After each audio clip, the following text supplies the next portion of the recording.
VSiN, the sports betting network. The numbers told the story, they always do. It's one of those idiots who believe in analytics. This is a numbers game with Gill Alexander on VSiN. Good Friday morning to you. It is a numbers game at VSiN, the sports betting network, VSiN.com, Game Plus, iHeartRadio, YouTube TV, and of course, Sirius XM channel 158. Gill Alexander, Kelly Bidlin, everybody. Producer number 9. So much more than a producer. To my left. You didn't do the little wave. I thought I'd go with a nod today. Oh. Hey, before anything happens, has Rybakina and Bencic started yet? We have one tennis match overnight. I'm on Bencic plus 138. I'm sorry, you're stepping on. What did you say? I'm sorry. On Transylvania? Oh no, this is in Abu Dhabi. Semifinal there in Abu Dhabi. Bencic, we gave out has not started. Gave out as a plus 138 favorite for subscribers. Plus 138 dog for subscribers. I'm not sure if it started yet. I'm not sure if you can even bet it yet pre-flop. But I'm on Bencic as a dog here against Rybakina. I'm seeing it's still up. Okay. From the sports book time, I'm seeing it starts in 5 minutes. Rybakina minus 150 over at DraftKings. Bencic plus 125. Okay, so it's kind of at the edge of playable. Guess what? I'm going to check MGM right now, and then I might bet it. Okay, on the show today, Super Bowl 59. It's our final Friday, obviously, before the big game. And yes, we got it stacked. Warren Sharp joining us this hour. Does Warren know he's joining us? My God. Warren Sharp's going to join us this hour from sharpfootballanalysis.com. The answer is yes, by the way, Kelly. He will join us, as will Steve Fezzik for Fezzik Fridays. He will join us in volume. Hour number 2. Chris Felica as well from Fox Sports. All of their thoughts on Super Bowl 59. Fezzik has a bunch of thoughts. Yes, including who he thinks or where he thinks the line will end up. Will it stay exactly how it is? Will it move, significantly? By significantly, I mean, will the favorite flip? Let's not go crazy with significance, right? But we'll see. We'll get Fezzik here, and he's got things to say about all kinds of stuff, including his big jackpot that he hit 2 days ago. Yeah, that we talked about yesterday on the show. Man, Bencic plus 105 at MGM. Oh, it just ticked down in front of my eyes. Plus 115, plus 110, plus 105. It's like you're moving numbers, Did I Gil. do that? As the great Urkel once said. Okay, before we do any of this, though, and we will do Are We Sure Super Bowl 59 style here coming up. Estamos seguros for those listening in Spanish, and also for Rob Moreno, so he could understand. This is about the NFL awards. Congratulations to everybody who had Josh Allen as MVP. Josh Allen squeaks by in the closest MVP vote since 2016. So let's review from our standpoint. I had Ashton Genty for the Heisman. I had Lamar Jackson for NFL MVP. Both had big numbers, big-ish, not the longest, but big-ish numbers, both sizable wins it would have been, and both end up in historically close losses. Ashton Genty, the closest Heisman loss since 2009, and then last night, Lamar Jackson, the closest MVP loss since 2016. Do you remember the 2016 one? Matt Ryan edging out Tom Brady. Wow. That aged well. Actually, I barely remember that. So, the bottom line is this got down to, do we have the MVP tally? Do we have that on the board anyway? There we go. We have them person by person here. So look at that. The left column, for those who will have the visuals here, the left column are those that voted for Lamar. This is Offensive Player of the Year. No, this is both, Gil. Sorry, I grabbed an extra one. So this is where you're seeing at the top Lamar Jackson voters and Josh Allen voters. Those are the MVP voters, and then next to them is how they also voted, what they voted for Offensive Player of the Year. All right, you're confusing me now. Here's the story, though. It's a 10-5-3-2-1 scoring system, right? You got to put down 5 on your ballots, and in points. 10 points, 5 points, 3 points, 2 points, 1 point, based on 1 through 5, where you end up voting on them. What this came down to, right? So not only is it the closest vote since 2016, but Allen becomes the first player in 21 seasons to win MVP without being selected first-team All-Pro, since MVP was handed out since 1957. The only other players to win the award, despite not being a first-team All-Pro, were Broncos quarterback John Elway in 1987, when Joe Montana was first-team All-Pro. I think Montana and Rice kind of split the vote otherwise in that particular year. And then Titans quarterback Steve McNair, Air McNair, in 2003 when Peyton Manning was first-team All-Pro. This is only the third such instance. So it's the same voters for MVP that vote for All-Pro, which is why many thought that Jackson might get this in the end and get his third MVP. But what ends up happening is Jackson, who had 30 of the 50 first-team All-Pro votes, while Allen got 18, 30 to 18 when it came to first-team All-Pro, Allen then won the first-place votes for MVP 27-23. So here it is. This is what I'm looking for. 27-22-1 for 383 points. Again, 10-5-3 when it comes to the points there for first place, second place, third place. Lamar 23-26, 0-1. That's how close it was. So what was the difference going back to that AP first-team vote versus MVP? Allen, basically it was that 9 voters who picked Allen for first-team All-Pro and gave him the nod for that decided to go with Jackson for Offensive Player of the Year in the awards voting. And so that's and instead vote Allen first for MVP. So that's where it changed. That was the key to all of this. And so again, congratulations. Both of us had Lamar Jackson tickets. The first sign was Polymarket spiked in Allen's favor yesterday. Now, Polymarket won't mean anything unless there's some kind of leak. That was the first thing. The second thing is when we saw the Offensive Player of the Year vote, which, by the way, went to Saquon Barkley. Congratulations to everybody who had Saquon Barkley there. No surprise. When we saw that Jackson got 12 first-place votes, that was the other sign. We're like, oh, no. Because the likelihood of many of those not going with him MVP was there, and we just found out that nine of those did not. And then the third sign, I don't know if you all caught this, but they did them in order, right? There's 7 awards. Before they got to the final 2 were Coach of the Year and MVP. And before they got to Coach of the Year, Tracy Wolfson tweeted out, "Congratulations to Josh Allen for winning MVP." And then she quietly took it down about 5 minutes later. And then they gave out Coach of the Year. Congratulations to everybody who had KOC. Kevin O'Connell wins Coach of the Year. By the way, here are the offensive. Let's run those back, guys. I'm sorry. Offensive Player of the Year. Here was Saquon's sort of landslide win. Lamar was second, by the way. Lamar second in Offensive Player of the Year voting. Here's the Coach of the Year voting that we just alluded to, Kevin O'Connell, in what was, I guess, a close race with Dan Campbell. It's pretty darn close, 361 to 283. And then Andy Reid, a distant third. I'm glad to see Andy Reid got a little love here, though. Yeah. It just felt like all season that was not being talked about enough. Me too. If there was one, but by the way, again, with the Josh Allen thing, I don't know that even can be considered any kind of surprise. We always knew it was going to be close. My thing to the Allen folks was they thought, you're crazy, Allen's going to win. And my whole point the whole time was you're way too overconfident. And that really did come through with the closest vote, since 2016. Well, if you take away, Gil, this is where I know we went crazy about rules last year, right? We've talked about this a lot. If you take away quarterback as an option for Offensive Player of the Year, Lamar Jackson's winning MVP last night. We said that somebody's going to get snubbed from everything. That's what happened. And the whole time we talked about MVP, remember I always said it is their right. It is any voter's right. If you want to vote on most valuable player, literally speaking, and say what would the Bills be without Josh Allen? I said so many times they would have won 2 games. So if you voted it that way, that's how you end up with Josh Allen. But I will say this, Kelly. There had to be some kind of voter fatigue at play as well in this. Yeah, there is. Because no one can still answer this question properly, which is, if Josh Allen had the 4th highest passer rating of all time, which Lamar did, if Josh Allen was the first ever with 40-plus touchdown passes and less than 5 interceptions, 41-4, which Lamar accomplished, if Josh Allen was the first ever with 4,000 yards passing and 800 yards rushing, he ended up with over 900 yards rushing and over 4,100 passing, would Lamar Jackson have even gotten 1 vote? That's where the incongruence is. That, to me, is what can never be explained off by the Allen people. But again, Allen gets it. And so the other ones, Comeback Player of the Year, Kelly is not mad. Joe Burrow gets his 2nd Comeback Player of the Year award. So what did we learn? I'm still mad. There should be way more money in my account. But I couldn't bet it that heavily because I can't trust anybody. Well, Joe Burrow wins it big. J.K. Dobbins. So we didn't really talk enough about Dobbins. He finishes 2nd. As he should have. As he should have with all of his surgeries, right? Just amazing, multiple injuries that he's come back for. Darnold ends up 3rd. DeMar Hamlin does get a modicum of votes. It wasn't a negligible amount of points. He ends up 4th.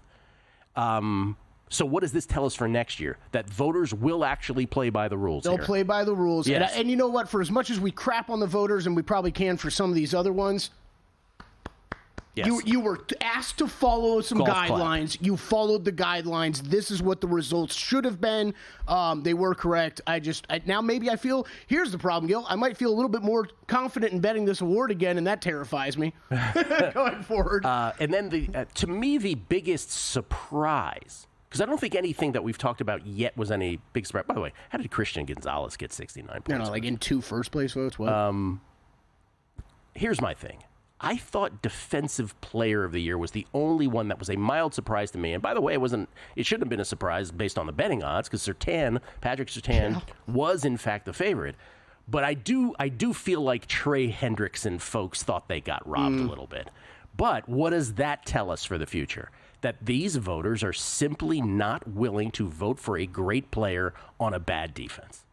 And I think that's the lesson learned there. So I think it's a little bit of that. The other one I'm wondering is how much. To an extent, they're not, right? How much of betting odds worked their way into voting, right? Right. Did the betting odds push some voters to vote the way they did? Because how many times have we said on air and off air, we're like, defensive rookie of the year, defensive player of the year? Like, we don't really know. That's it up in the air. But we were surprised when we kept seeing Patrick Surtain take more and more money, get shorter and shorter. So MVP came down to 2, by the way, and Jaden Daniels, I kept asking, will he be unanimous?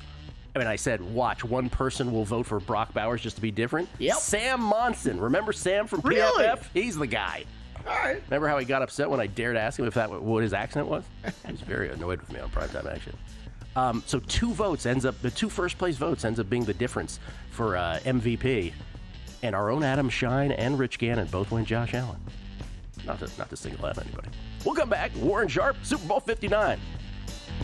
Those were wild times. Betting squares for the big game has come a long way. Now with the Circus Sports app, you can select your Circus Squares right at your fingertips. Everyone's played traditional squares at a big game watch party. Here at Circus Sports, we do it a whole lot better. Select your own squares and as many as you want. A $1 minimum bet and a $100,000 maximum payout. And best of all, no more arguing over the squares. Circus Square is brought to you by Circus Sports, the world's largest sports book at your fingertips. So, Paulie, have you had a chance to read the VSiN Daily yet? Yeah, came in at 3 a.m. What's Bill doing up that late? Well, rumor has it starts off with a 12-hour meditation session. Then he just pours himself over film and live TV, really focusing and taking it all in. Bill's in with the biggest insiders, talking trade secrets, strategies, the whole nine, absorbing the info. And then and only then can the writing process begin.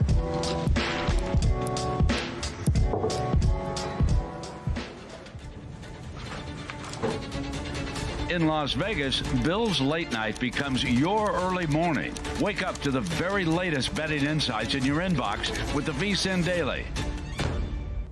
Sign up for free at vsin.com/newsletter. On the next episode of Prop Points, we'll make official picks for Big Game 59. I'm going to pop out my top 10 individual player props that I'm into, as well as 5 to 7 touchdown props that I think will be profitable if you take them all. I'm John Hansen. Tune in to Friday's episode of Prop Points at 2 p.m. Eastern on VSiN, the Sports Betting Network.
The Numbers Game on VSiN, the Sports Betting Network. Want to bet smarter? Start with smarter insights. Right now, you can check out articles like Zach Cohen's NBA trade deadline recap. Oh, I want to read that. Matt Devine's exceptional Super Bowl props and Aaron Moore's college baseball season preview. Yes, college baseball, baby. And later today, you can check out Zach Cohen's best NBA props and picks, Adam Burke with his best bets in college hoops, and Steve Makinen's NBA analytics report. To get access to all the articles on VSiN.com right now, you can sign up for $59 off an annual subscription with promo code ANG. Just head to VSiN.com/subscribe to sign up today. Gill Alexander. We get tweets at Beating the Book. Always appreciate the feedback from everybody. Fezzik's excited to come on. Huge Friday show, he says. He will be here next hour. This is from Bob Sacamano. He says, yo, big shout out to Cleve TA. Yes, for the O'Connell pick back in July on a numbers game. Just a sprinkle, but still fun to ride it all season. Also, award show is an awful production. There is that as well. This is from, I want to get to the correct spot here, E.H. Bills. E.H. Bills fan. He says, Gill, I hit Daniels Rookie of the Year and McConnell Coach of the Year, all from listening to your show on a random day in the summer. Can't wait for next year's edition. Thank you, sir. Yeah, big shout out to Cleve, though, again, for O'Connell, because he was so adamant about that over the summer, gave us his reasons why, and bang, there you go. John Balducci, the argument, if you remove them from their team, how bad would their team be, is the dumbest argument. For all these guys in contention for MVP, the answer for everyone every time is very bad. And I bet Josh doesn't feel right, he says. How about that for a very honest opinion from a Allen guy with an Allen bet? Yeah. James, great show with Crack yesterday. I never thought I'd see Washington back in the mix. Can't wait for next season. I was blocked by Bill a few years ago and still not sure why. I'd like to hit a jackpot to tip somebody. Boy, there's so many random thoughts in that one. But thank you. Yeah, the Bill segments the Bill hours are just awesome, always. Warren knows he's coming on. He just retweeted, just an update. This is from Kevin Ryan. Gill, oh, happy day. It's that time of year again where we complain and rant and rave about the absurdity and injustices of the NFL Player Awards. Fun times. Yeah, no, I think it's always fun because we all had these bets riding all year long. Jason H11, question for Kelly. What was worse, Jason Day's sweatsuit last Sunday or Ricky's camouflage yesterday? Oh, man, great question. I'll go with Jason Day sweatsuit. I can't get over that look, but Jason Day. The camouflage seemed funny for like a day. Like if you just did it for a day. Russell Ambrose with a question for Fez later. What's better, Chiefs money line minus 108 or Chiefs minus 1.5 plus 106? He's going to tell you to take the Chiefs' money line either way because of overtime rules. That's my prediction. But we'll ask him. StatLogic Sports. Jim Miller is the guy you need to talk to. Voted Lamar 4th. Clown, says StatLogic Sports. And I had a bet on Allen. Hedged with Lamar, full transparency. I like the honest Josh Allen voters who are like, whew, yeah, Jim Miller voting Lamar 4th. Come on, what are we doing? Then, like, you and I were talking off the air a bit about it with NBA the other day, but that's, this whole conversation still leaves out the greatest quarterback in the game right now, in Patrick Mahomes, right? So but he didn't have his best season, though. He's not in that. I agree. Yeah, NCI 95 Gambler. Thank you, Cleve. Thank you, Gill. Couldn't have done it without you guys. I'm a faithful listener and follower. Whole bunch of Kevin O'Connell folks. Shrek McPhee. What am I missing? Motor City Dan Campbell embarrasses KOC twice with a backup defense. 2 of 3 coordinator finalists, 15 wins in the hardest division, number 1 seed, and Kevin O'Connell gets it because Darnold is bad, huh? Voters submitted before Week 18. That's the only logic. I mean, this is where the Cleve TA trends come in, right? We've been going over all season long, preseason expectations for what teams were, what they needed to do, where they were at heading into this season, and what they finished at. Minnesota, they far exceeded what their expectations were in the preseason. And finally, Corbin. Good morning, gents. Massive Final Football Friday of the year. Can't wait to hear all the guests and viewpoints, but I just want to personally say thank you to and the whole Numbers Game crew for all the hours you keep us entertained with football talk. Oh, man, that's very nice of you. Appreciate it. Can we just throw up the preseason odds for everybody, for all the winners, what the preseason numbers were back? Guys, thank you for this. This is perfect. Josh Allen was plus 650 in the preseason. Saquon was 25-1. Surtain was 100-1. There's your big long shot. Yeah.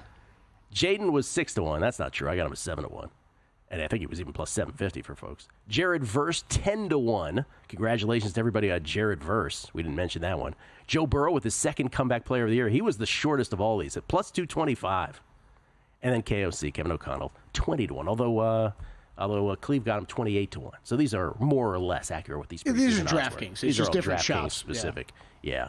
All right, you ready for Are We Sure? Let's do it. Estamos seguros? Are we sure? You know what? I'm going to skip the first couple ones because I feel like we did everything voting right. Do it all. Are we sure the voters got everything right, Gill? No, we're not sure.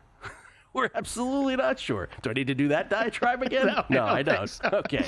All right. This flew under the radar a little bit for me. Yeah. Are we sure Eli Manning will get into the Hall of Fame? Oh, that's the other thing that happened yesterday. He'll absolutely get in the Hall of Fame. I think he gets in the Hall of Fame next year, by the way. I do.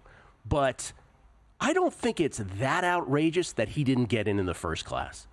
Antonio Gates, congratulations. Well-deserved. Jared Allen, absolutely well-deserved. Eric Allen, Sterling Sharp. I don't think anybody has a problem with any of those four guys getting elected, and maybe even getting elected ahead of Eli Manning, who, let's face it, has a very unique, interesting resume. Yeah. Right? 2 unbelievable playoff runs, both of which culminated in an unbelievable win over the Patriots, the most famous of which over the undefeated before that game Patriots, right, in 2007. However, Eli Manning was never an MVP, was never even an All-Pro in his entire career. So it's a very strange sort of paradox with Eli Manning.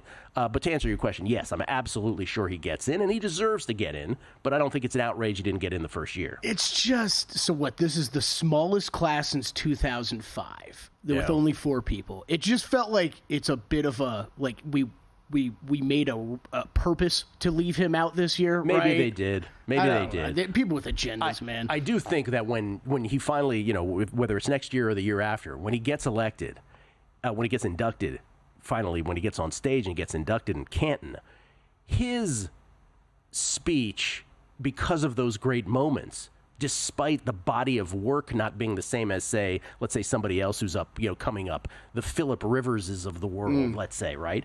Has much more impact in our psyche than that kind of career. Oh, totally. Yeah, totally. So, okay.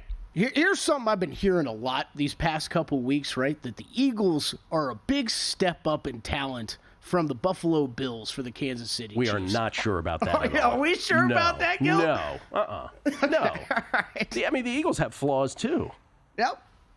No, absolutely we're not sure about that. Yeah, I don't know. The Eagles... Put respect on the Bills' name. Me and you were both on the Chiefs. I don't want to speak for you. Not like it's a crazy big bet for me, but, man, I think this is a little bit of a weaker opponent than the Buffalo Bills. I don't know if it's weaker, but we're certainly not sure it's a step up. Yeah. Phil, by the way, the Rams had the ball with a chance to win 2 weeks ago or 3 weeks ago. Not exactly murderer's row of a path to the Super Bowl either. Are we sure easy. We're sure the Chiefs can slow down Saquon Barkley? We're not sure, but we're not sure they can't either. Okay. Yeah. Are we sure? Because they have time to prepare. You never know. Are we sure everyone, because they seemingly already are, everyone should be running to bet Dallas Goedert props over? I'm not sure. I know that's the collective. Everyone's like, they're bad against tight ends, so therefore it must be Dallas. That's the breadth of the handicap, right? Chiefs not so good against tight ends. Dallas Goedert over. I mean, it may work, but we're not sure. No. All right, this was... Steve, have you heard of Spagnuolo before? He's pretty good at what he does. He's pretty good. I thought this was a really interesting conversation we had with Pritch yesterday, both on air and a little bit off air. Are we sure it's not that big of a deal that Jalen Carter's sick right now? I thought that was an interesting conversation. Yeah. We're not sure because we don't know the full extent, and you just never know. I mean, he is a unbelievable talent, right? And if he is diminished or if somehow his sickness spreads in that locker room, oh boy, that would be a thing. And by the way, that would be a historical note, right? Like if the Eagles end up losing the Super Bowl by a margin, and we find out that there was some kind of thing, we will always remember it that way. Like, yeah, remember the Eagles got sick and that kind of thing. Just like how the Eagles won the Super Bowl the first time with replay rules from the future. You remember? Right. Yeah, exactly. Yeah. I just thought it was interesting that Pritch kind of saying, for us handicapping sports, these team sports, it could be a big deal. Yeah, that we almost don't make enough of it as handicappers of how this can spread around the locker room. Yep. So, of course, Pritch said that while sick. Well, So he was on Yeah. this morning and he was fine. Mike Richard, he looked great. I'm glad you're healthy, buddy. All right, are we sure Isaiah Pacheco won't have a big impact on Sunday's result? No, because the Chiefs, you don't know where it's coming from. It could be anybody. I like that answer, but Yeah. I don't think he has a big impact, but I can't rule I don't that out. either because I bet Hunt. Right, in a couple me and ways. you were both on Hunt. Yeah. All right, are we sure Deion Sanders should be spending another year in college? I'm not sure about that. I mean, he says out loud that he doesn't want to coach pro football, but I don't believe him. I think that if he got the right opportunity, he would do it. I do feel like he thinks that people will talk badly about him if he had left Colorado right after Shador left. But coaches do that kind of thing all the time. Like, it shouldn't be different for him. So, no, I'm not sure. I'm shocked he's not in the NFL. Hired Marshall Faulk today to be his running backs coach. Yes, he did. Was that it? Yep. Estamos seguros. Are we sure? Warren Sharp next on Super Bowl 59. It's a numbers game at VSiN, the Sports Betting Network. And they're off.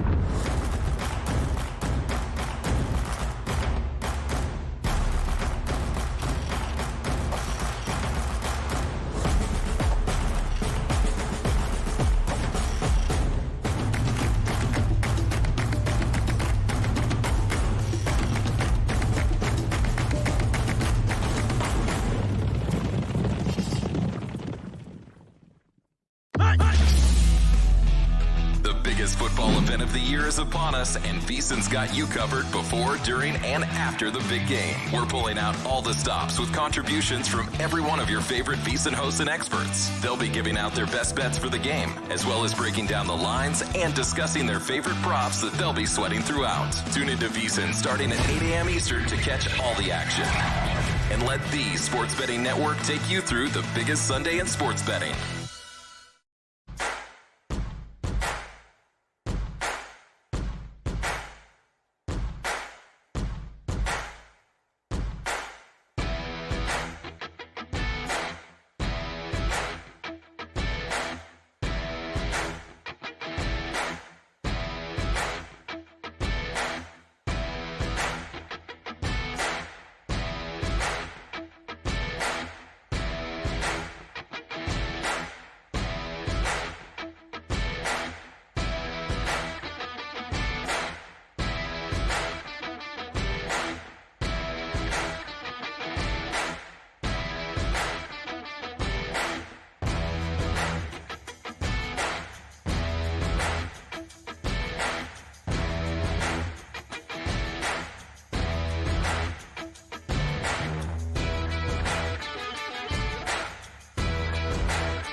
This is VSiN, the Sports Betting Network.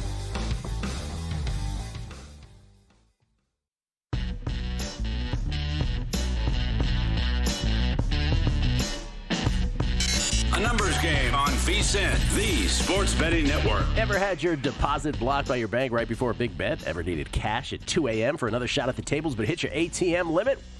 Edge Boost has your back. Edge Boost, first ever bank account built for bettors. With Edge Boost, all your gambling-related transactions will always be approved. No more headaches. For you high rollers, you can move up to $250,000 a day on your Edge Boost Visa debit card with unlimited withdrawals. This works 24/7 for instant deposits. Never wait for a wire to clear again. It gets better. Every time you deposit into a gambling account, you can earn cashback rewards up to 0.5 percentage point. All this for no usage fees and no minimum balance. It's a bank account, not a credit card, so there's no approval required or credit checks. Finally, Edge Boost has a suite of responsible gambling tools to help you manage your bankroll and make informed decisions. What are you waiting for? Go to edgeboost.bet. That's edgeboost.bet. Use the promo code ANG to start at Tier 2 for faster bank transfers and higher cashback rewards. Sign up for Edge Boost today.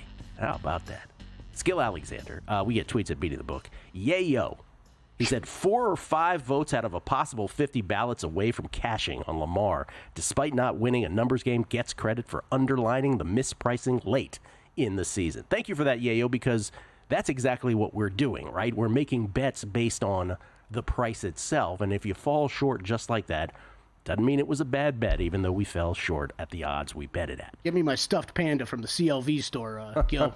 Where's the CLV store? Yeah. Let's go there. John B. My favorite bet for Super Bowl, over 2.5 players to have a pass attempt at 2-1. New York Mets 16. If we're talking outfits, what was OBJ wearing? Oh, I didn't see what Odell Beckham Jr. was wearing. I haven't seen that yet. Yeah, I know.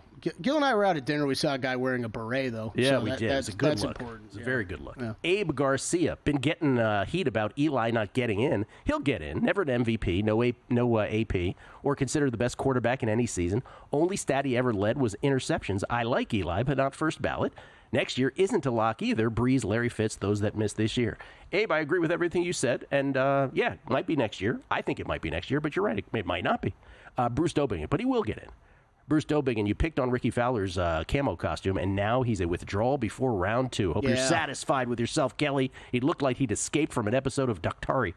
I didn't tweet it. I just had to answer the tweet, but he is a WD. It goes back to what we were talking about with Jalen Carter, though. I mean, this is PGA Tour. Oh, these guys are getting sick all over the place the past few weeks. They're all sick. We'll get to more of your tweets. I want to get to Warren Sharp, though. We haven't talked to Warren in a long time, and he used to be a stalwart on this show, but then he went on to bigger and better things.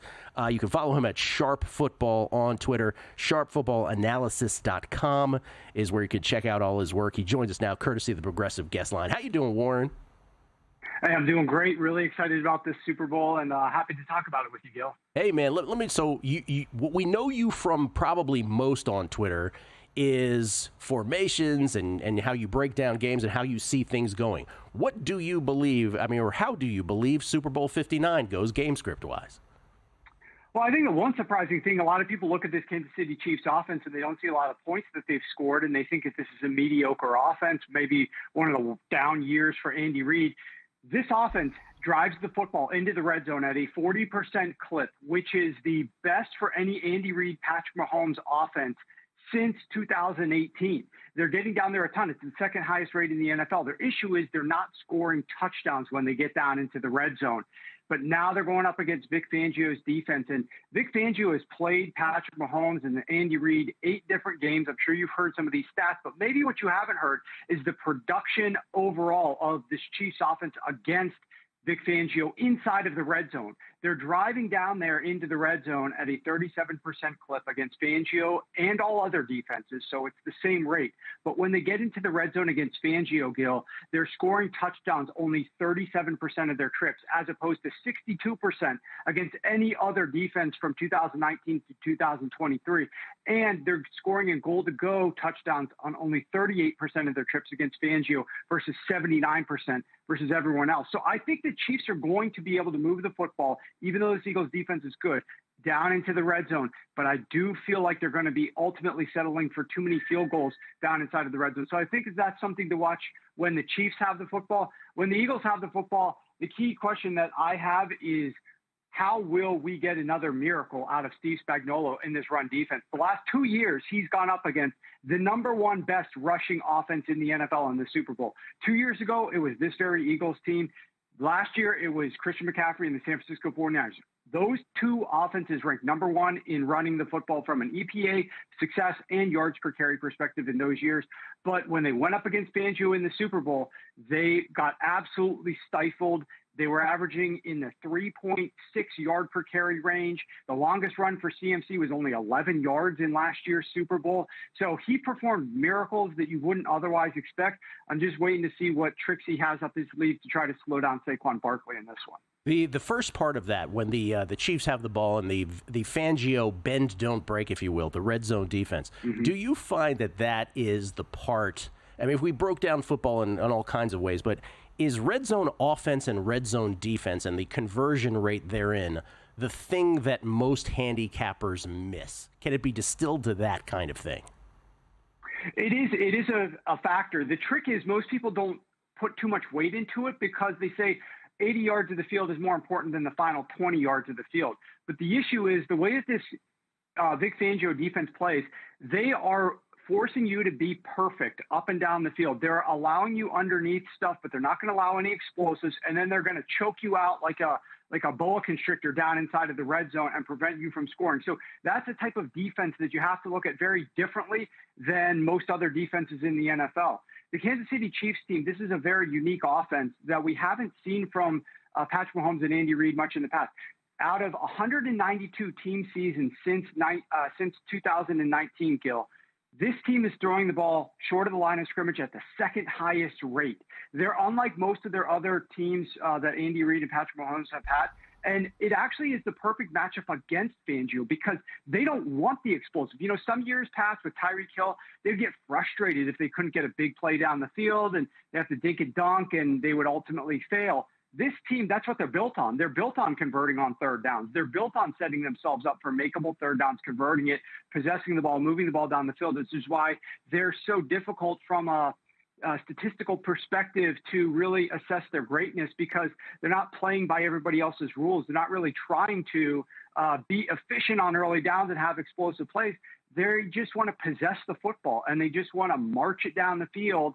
And they've just struggled down inside of the red zone. So that is the part of this game, I think, that's going to really determine who wins and loses is can Vic hold up against these guys down in the red zone? All right, so brass tacks this for us, if you would, Warren. Where are the bets? Yeah, well, one of them a lot of people maybe glean from how I'm angling here, and that is my favorite bet of the entire Super Bowl, Gill, is Harrison Butker over 1.5 field goals. And this was one that I originated and a bunch of other people have sort of taken the lead on this one after me. And that's fun. That's totally fine because I think it's a great bet and they should. Right now, from what I am seeing, if this is the correct number, Circa has a -150 on the over 1.5. We were getting it at -120. -150 is still the best line in market that I'm seeing. I will absolutely love Harrison Butker over 1.5 at -150. I would bet it considerably higher than that as well. I just think he has made 100% of his field goals. Andy Reid implicitly trusts him. He's made 100% of his field goals in the playoffs the last 2 years is what I was meaning to say.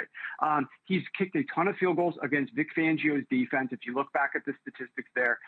And a lot of people are, you know, I know you're a Commanders fan, and the Commanders went for it on every fourth down, and they're playing the Lions who go for it on a ton of fourth downs, and the Philadelphia Eagles go for it on a ton of fourth downs. Andy Reid, in the big moments, is going to depend upon his kicker if he needs to. They're not going to just go for it and force fourth downs that aren't plus EV. They're going to rely on Butker to make them. And consider this also, last factor here. Butker plays outdoors in Kansas City. He's been kicking rocks for months, and now he's in a warm dome finally, gets to kick the ball here. I think he makes at least 2 field goals. I even altered this one, Gill. I took 3+ and even 4+ field goals made by Harrison Butker. Another one that I like because of the way that I think the Philadelphia Eagles are going to play offensively. They're the type of team that runs the ball at one of the highest rates in the NFL. And as a result, they have faced the second most third down attempts of any offense in the NFL this year. I believe that's going to continue on here. A lot of people think that they're going to come out throwing the football. They only threw the football in the Super Bowl 2 years ago. After the first quarter, they tried to run it in the first quarter, didn't have success, resorted to the pass. I think they're going to come out here with Saquon Barkley, let him try to carry the team. They're going to be forced into a lot of third downs here. All the teams that are going up against the Chiefs, the Bills last week, the Texans the week before, face a lot of third downs against the team. I like Eagles over 5.5 third down conversions. That was at plus money a couple of days ago. I'm not sure where it is now. I also think the Philadelphia Eagles go for it and make at least 2 fourth downs. So there's a prop over 1.5 fourth down conversions for the Philadelphia Eagles. I just think they're going to be forced into a lot of those situations as well. One other one that I think is a fun one that you might be able to find, a team to score the longest touchdown. I think that's going to be the Philadelphia Eagles here. They've done that with consistency through most of the year. That was at minus 110 a couple of days ago. Not sure. Again, I don't know the exact price on it now. And I like Juju Smith-Schuster a little bit over his low receiving yard total. Oh, okay. By the way, that was simpatico with Mike Pritchard yesterday, the Juju one. Warren, we got it all in. Thank you so much. Appreciate it. You got it, Gill. Enjoy the Super Bowl. You too. Warren Sharp, everybody, at Sharp Football on the old Twitter machine. We'll come back. We'll talk about MVP by position, all of our bets. It's a numbers game at VSiN, the Sports Betting Network. Those were wild times. Betting squares for the big game has come a long way. Now with the Circus Sports app, you can select your Circus squares right at your fingertips. Everyone's played traditional squares at a big game watch party. Here at Circus Sports, we do it a whole lot better. Select your own squares and as many as you want. A $1 minimum bet and a $100,000 maximum payout. And best of all, no more arguing over the squares. Circus Square is brought to you by Circus Sports, the world's largest sports book at your fingertips. You spoke, we listened. Introducing the all-new VSiN Watch app. Now, you can watch and listen to VSiN expert analysis live wherever you are. Missed a show? No problem. Catch replays of VSiN's full lineup at any time. View highlights sorted by sport. Or use the search feature to find specific teams and topics you're looking for. And the best part? It's free for a limited time. Download the VSiN Watch app today. Available now on the App Store and Google Play. And join us on the Sports Betting Network.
VSiN, the Sports Betting Network. Attention all serious sports bettors. If you're thinking about playing in the 2025 Circa Million or Survivor contest, now's the time to get ahead of the game with Winners Circle Proxy and VSiN. Sign up today for exclusive offers, including a drawing for a free Circa contest entry with proxy service, plus lock-in special pricing on Winners Circle Proxy service for 2025. And as a bonus, you'll get access to expert contest strategies from past winners and VSiN pros. Don't wait. Head to winnerscircleproxy.com/VSiN. That's winnerscircleproxy.com/VSiN. It's Gill Alexander. We get tweets at Beat of the Book. Always appreciate the feedback. Jamie Leva. The coin toss crazies betting on a coin toss makes me think of Crackman's friend that could manipulate the outcome of a coin. That story was great. Have a great weekend, gentlemen. Do you remember that one? Yeah. The dude that could call the coin toss in midair. The flipper, right? The flipper. Was that what it was called? And it wasn't his coin. You could use your coin. It was just amazing. Steven Brosek, 1870, says, last day to get tweets in before it's 1-2-3 Cancun for Gill. Thanks for the great football season. I can't believe it's already the Super Bowl, right? No, I'll be back on Monday. We'll hear Sunday. Kelly and I will be here Sunday as part of the big shebang, the VSiN big shebang all day. And then I always do Monday morning Super Bowl recap show. And then it might be 1-2. It might be 1-2-3 Cancun. This is D-Gen Southern Gen. Happy Super Bowl Eve, fellas. Was hoping you'd ask Fezzik something for me. I will later when he's on. Fez mentioned on your show that he usually looks to bet the first quarter total under in the Super Bowl. Is he betting it again this year, given teams' familiarity? We will ask him that. Steve the Proxy. I bet enough on Lamar MVP at 11-1 to double my bankroll. Been a Bills fan for 30-plus years. Never hedged with Allen. Golf was my original bet. Lamar was the hedge. Brutal feeling when your guy wins, but your losing bet ruins the moment when betting goes wrong. Oh, yeah, it's tough, man. Sorry about that. Rough, Steve. Yeah. Sorry, man. I mean, that was Matt had the same strategy, Matt Brown, but he went Josh Allen instead of Lamar with kind of the hedge thinking with Goff. Yeah. Charles in Connecticut at Hoop Homer. Because I introduced Warren Sharp. I was like, he used to do a numbers game, and then he went on to bigger and better things. He says, are there really bigger and better things than being a regular guest on a numbers game? It's a great Excellent question. point, Charles in Connecticut. In fact, are we sure? Are we sure? Estamos seguros que? Will Hill, by the way, commenting on the Brosek thing. He says, some say the season does go by fast. That's Will's thing. Like, even at week 4, he goes, I can't believe it's week 4 already. I'm that guy, too. He's that guy. Ice Cold Gambler, Jason. Now that I hit Kevin O'Connell at 28-1, I'm rolling it into the Chiefs and Hopkins props 60-1 to have 2+ touchdowns. Let's go. By the way, that is the one thing said this week that will not leave my head. The Jason Weingarten D-Hop thing. Yeah, I'm with you, too. I'm with you, too. It just feels like that. On my list that you guys always make fun of bets to make, or Yes, there's also a sub-list of bets to consider more, and that one's on there. Bets to consider. I don't actually have it written that way, but it's the Let me just ask you a question. Because I'm trying to define where on the spectrum you lie. Do the bets to consider elevate to bets to make before you actually make them? Well, usually it's just I'm going to take the time to research it a little bit more, and then if I like it, I'll pull the trigger. So I don't know if I actually write it down on the list. Mark Geiger, in-house attorney for a numbers game. Warren's Twitter feed is incredibly valuable for in-play. Great to hear him again on a numbers game. Was a main stalwart and can't miss his spot in the early years of VSiN. Missed those days and most of all the mishpucha from a point south of your current digs. Mike Boreal. Gilly, Willie, and Todd talking about the Megapod. Story of 3 gamblers, their hijinks and tribulations. Stories about a Yom Kippur massacre, bad beats, a now famous Hail Miriam, and more. The alternate title, 2 Jews and a Ginger, received pushback from the ginger community. Yes, it did. The Gingers were not happy. Eric Berg, I think you have to consider Plunkett. I'll talk about the Eli Manning stuff. I think you have to consider Plunkett when thinking about Eli's Hall of Fame chances. 2 Super Bowl wins doesn't guarantee you entry into the Hall of Fame. Eric, I hear what you're saying, but the nature of Eli Manning's Super Bowl wins against 2 huge Patriots teams, again, the biggest of which was that 2017 that went undefeated into the big game, I don't think that can be compared to maybe anything. And so Eli's 2 Super Bowl wins were not just any garden variety Super Bowl wins. Let's put it that way. Okay, let's get to we want to get to our bets. Did you want to do the Gatorade dissertation first? I got a couple things first because I did just realize, to answer your question, there is one bet that did move from the bets to consider list yesterday, and it has now made the bets to make list. I brought it up to you last night. It was bets to consider after Zach Cohen bringing up the Spurs thing, and then me, rolling my eyes and then being completely on board. But I'm not going as heavy as he is, so I needed to figure out exactly how I wanted to bet it. How I will be betting it sometime this weekend, Gil, is Spurs to participate in the play-in and then a little bit of a sprinkle on Spurs to make the playoffs. So, moved up that list. For those who missed it, Zach Cohen came on the show yesterday and gave out Spurs 100-1 to win the West. Yeah, I'm not going that far. Right. I'm not going that far. But you admit, when he first told you that, you thought he was ridiculous, and then within 45 minutes, you're like, man. And then I watched De'Aaron Fox and Wemby on the court together, and I was like, I really think it might be as simple as this. Is all this guy needs is an actual star player. And I'm not saying De'Aaron Fox is a superstar and MVP caliber player, but he's good enough to help take Wemby and this team to the next level. And yes, breaking news, sort of. What the heck was I don't know. that? I needed a sounder.